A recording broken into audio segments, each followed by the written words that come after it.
Welcome back. ये gate 2004 का question है जिसमें आपको स्टेटमेंट दे रखी है। Consider the following segment for a hypothetical CPU having 3 user registers R1, R2 and R3. Then you are given some code and they're saying consider the memory is byte addressable with 32 bits and the program has been loaded starting from the memory address 1000 in decimal. If an interrupt occurs while the CPU has halted after execution of halt instruction, the return address in decimal saved in the stack will be. So let's see this one. आपको ये code दे रखा है। Code समझते हैं पहले तो क्या है। 5000 लोकेशन में मेमोरी में जो भी सेव्ड है उसे आप R1 पे ला रहे हो और उसी लोकेशन उसी जो आपने डाटा 5000 से लाया अब उसे एज एड्रेस यूज करके उस एड्रेस पे जो सेव्ड है उसे आप R2 में ला रहे हो। यानी कि 5000 पे जो भी सेव्ड है, मान लो वो 4000 था, तो आप उसे पहले तो ला रहे हो R1 में, फिर अब उस R1 में जो आपने फेच किया उसे एज एड्रेस यूज कर रहे हो। यानी कि अब इस एड्रेस पे जो ला रहे हो उसे रख रहे हो R2 में। So it's kind of implementing indirect memory addressing. यानी कि इसे एक लाइन में भी किया जा सकता था अगर आप मोड यूज करते इनडायरेक्ट मेमोरी एड्रेसिंग मोड। तो ये 2 लाइनें लिखने की बजाय एक ही लाइन में आपका काम हो जाता। नेक्स्ट थिंग इज, अब जो फेच किया है आपने ये ऑपरेंड, उसे ऐड कर रहे हो विद कंटेंट्स ऑफ R3 और जो भी रिजल्ट आ रहा है उसे सेव कर रहे हो 6000 एड्रेस पर, यानी कि यहां पर। And after that CPU halts. Now what you need to know about halt instruction is कि halt instruction इंप्लीमेंट कैसे की जाती है। यानी कि CPU continuously fetch, decode, execute, right back ये परफॉर्म कर रहा है। यानी कि पहली इंस्ट्रक्शन फेच की, डिकोड किया, एग्जीक्यूट किया, फिर अगली, फिर अगली, फिर अगली। अब ये हॉल्ट लिखने से ऐसा क्या हो गया कि वो फेच डिकोड बंद हो जाएगा और CPU यहीं पे रुक जाएगा। एक्चुअली फेच डिकोड कभी बंद ही नहीं होते। हॉल्ट इंस्ट्रक्शन का मतलब क्या होता है, जैसे यहाँ पे हॉल्ट लिखा हुआ है आपके प्रोग्राम में से किसी 10th लाइन पे हॉल्ट लिखा हुआ है, यानी कि एड्रेस नंबर 10 पे आपने लिख दिया हॉल्ट। तो ये इंप्लीमेंट कैसे होगी? हॉल्ट इंप्लीमेंट होती है जंप से।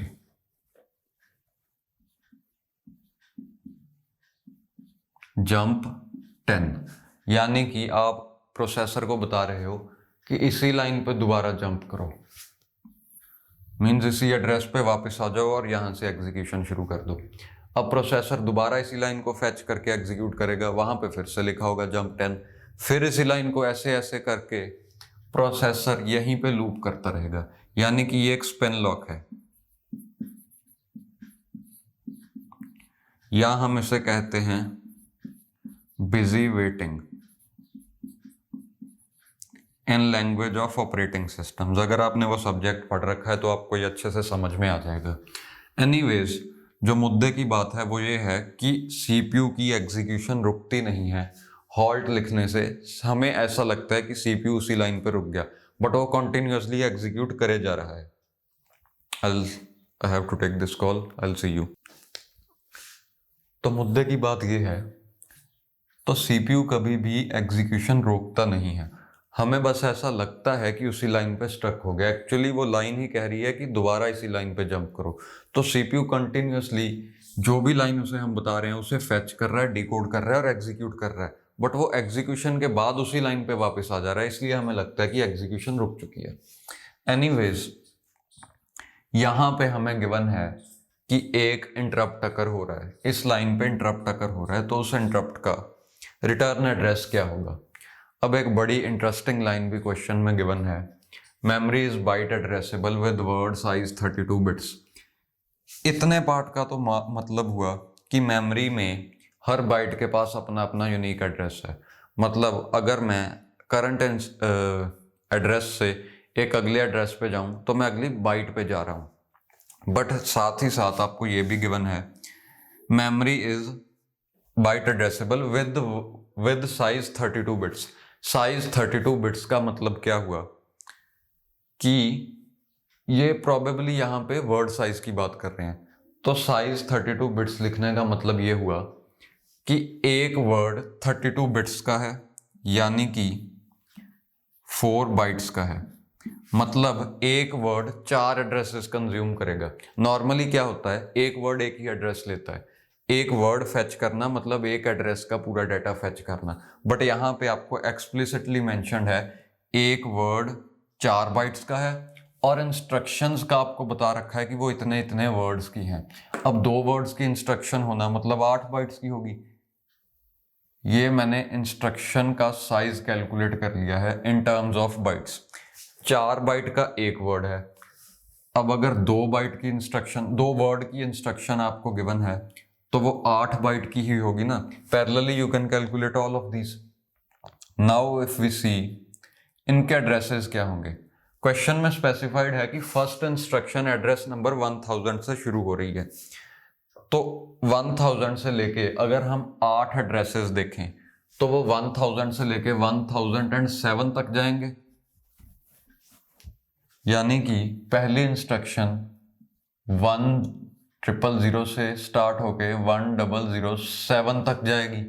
सिमिलरली अगली इंस्ट्रक्शन 1008 से लेके 1011 तक जाएगी। पैरेलली आप इन्हें भी कैलकुलेट कर सकते हो।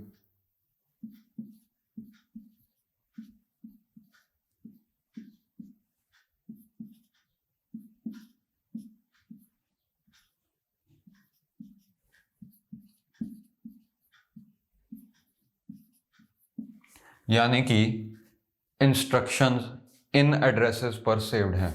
एक 4 बाइट की इंस्ट्रक्शन ये 4 बाइट्स ऑक्यूपाई करेगी। मतलब कि अब अगर सीपीयू होल्ड स्टेट में है, मतलब सीपीयू कंटिन्यूअसली इन एड्रेसेस पर जो डाटा है उसी को एग्जीक्यूट करे जा रहा है, तो इस होल्ड स्टेट का इफेक्ट खत्म करने के लिए, यानी कि एग्जीक्यूशन अगले एड्रेस से रिज्यूम करवाने के लिए हम देंगे एक इंटरप्ट के बाद एड्रेस कौन से एग्जीक्यूट करना है ये हमें पूछा है। बड़ी लॉजिकल सी बात है, अब हम अगले एड्रेस से ही एग्जीक्यूट करेंगे, यानी कि इस क्वेश्चन का आंसर होगा 1028। मींस इसके बाद जो भी इंस्ट्रक्शन है उसी का एड्रेस आंसर होगा। अब एक बड़ी फेमस वेबसाइट पे फोरम में डिस्कशन चल रही थी कि इसका आंसर होना चाहिए 1024, पर मैं कह रहा हूं अगर हम 1024 ही रिटर्न एड्रेस दे दें तो फिर इंटरप्ट के बाद सीपीयू फिर से हॉल्ट हो जाएगा ना, यानी कि यहीं पे वापस आ जाएगा, जो कि हम नहीं चाहते। हम तो अब एग्जीक्यूशन रिज्यूम करना चाहते हैं ना, तो अगली इंस्ट्रक्शन का एड्रेस होगा।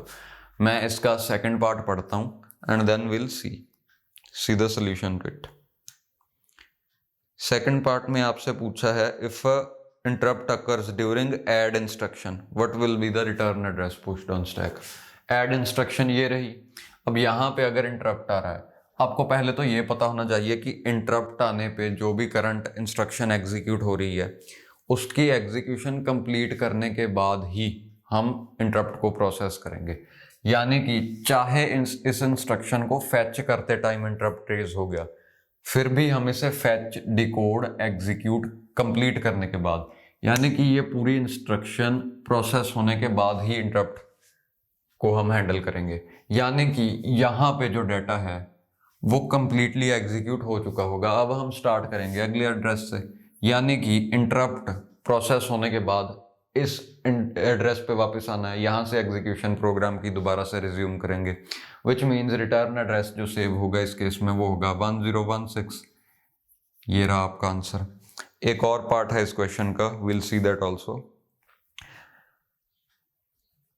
वहां पे आपको गिवन है कि कितने क्लॉक साइकिल्स लग रहे हैं किस ऑपरेशन में। सो रजिस्टर टू और from memory transfer takes 3 clock cycles. Add with both operands in registers take 1 clock cycle. Instruction fetch and decode takes 2 clock cycles per word. यानी कि इस पूरे प्रोग्राम को फैच करने और डिकोड करने में कितने वर्ड्स लगेंगे, कितने साइकिल्स लगेंगे, पहले तो हम ये देखते हैं। तो ये पूरा प्रोग्राम है 7 वर्ड्स का, 4 + 3 7,